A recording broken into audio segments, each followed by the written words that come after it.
पारादीप एक बड़ खबर सामना को आसुची एक सार कारखाना गैस लीक होइथिबा अनुमान करा जाउची लोके आक्तामाक्ता पारादीप अंचल रे अणनिश्वासी सहित लोके बांती करुथबार अभियोग सामना को आसीची निहारुणी कंधा बालीधरा रंगियागढ़ गां लोके आक्तामाक्ता होइछंती सार कारखाना गैस लीक होइथिबार अनुमान करा जाउची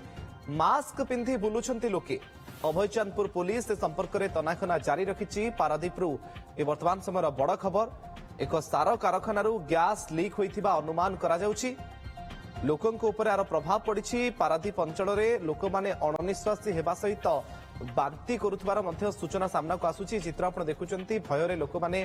मास्क पिंधि वर्तमान समय बुलुछंती निहारुणी कंधा बालीधरा रंगियागढ़ गां लोके एथिरे प्रभावित होइछंती लोक माने भୟରେ मास्क पिंधि बुलुछंती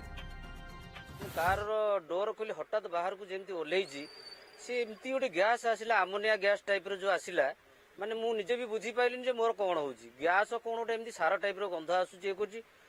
अणनिश्वासी मुंड कह गेला आगे चश्मा पड़ी इटा भांगी जाइछि तापर मु कोन कहली ना नाकर हाथ दे देकी मु साइड रे मेडिसिन थिला मेडिसिन स्टोर प्रतिशा मेडिसिन स्टोर मु दौड़ी की जीवन विकल राशि मु कहली आगे मते गोटे मास्क दियंतु मु अणनिश्वासी होउछि से सब मास्क दे संगे गोटे कौन औषध ये करदे टिके आराम रहा मुझे बाहर देखिले बेलू जहाँ बुझिली एटा बोधे आज संध्या 5 आरंभ है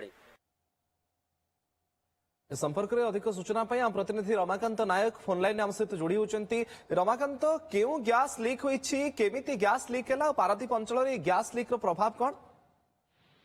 देखो मुकेश आज संध्यारू गोटे कौन गोटे कारखाना गैस लीक अभियोग आसी आपको नहीं स्थानीय लोके अर्थात जो कहवा पारादीप गढ़ पाखे जो निमिधी निहारुणी कंदा बालीझरा रंगियागढ़ ये सब गाँ सब रही बसी रही से अंचल लोक मैंने आक्तामाक्ता होती अणनिश्वासी होती पाखे जहाँ रिएक्शन देखा से अणनिश्वासी होती बांती जो मैंने दुकान बजार पाखापाखि अंचल अच्छे से व्यस्त होकर विभिन्न मेडिसिन स्टोर से मास्क नहीं यूज कर एक रकम धाँ धपड़ भाया सिचुएसन ये घटना जदिव आज अत्यधिक मात्रा नजर को आसी किंतु दीर्घ पाखापाखि 4-5 दिन है विभिन्न अंचल जमी बालीधरा कहवा 18 पोर्ट कॉलोनी रेलवे कॉलोनी ये सब अंचल कहवा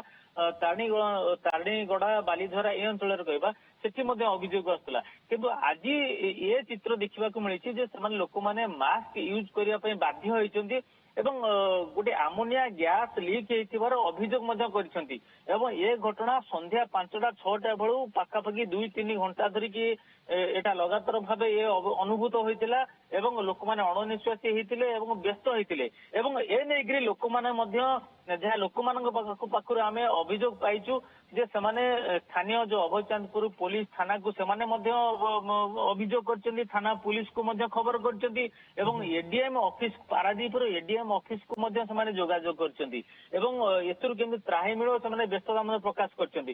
ये संपर्क रे आमे जानिथिलु से संपर्क ये जे आमोनिया गैस साधारणतः विशेषकर सार कारखाना रे व्यवहार करा जाय पारे तेणु एटी पारादीप रे 2टी सार कारखाना अछि गोटे इफको एवं गोटे पीपीएल जदियो कहबा ए जो अंचल अफेक्टेड जो अंचल कहबा अफेक्टेड अंचल पाखापाखि अंचल होची पीपीएल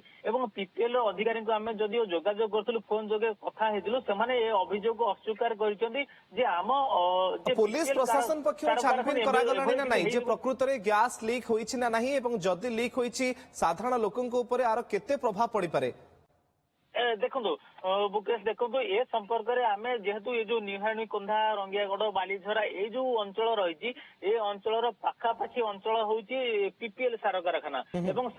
अभियोग कौटी ना कौटी पीपीएल सार कारखाना हुए तो गैस आमोनिया गैस लीक हो पारि थाए 4-5 दिन है ये अभियोग हो आए संपर्क में पीपीएल जड़े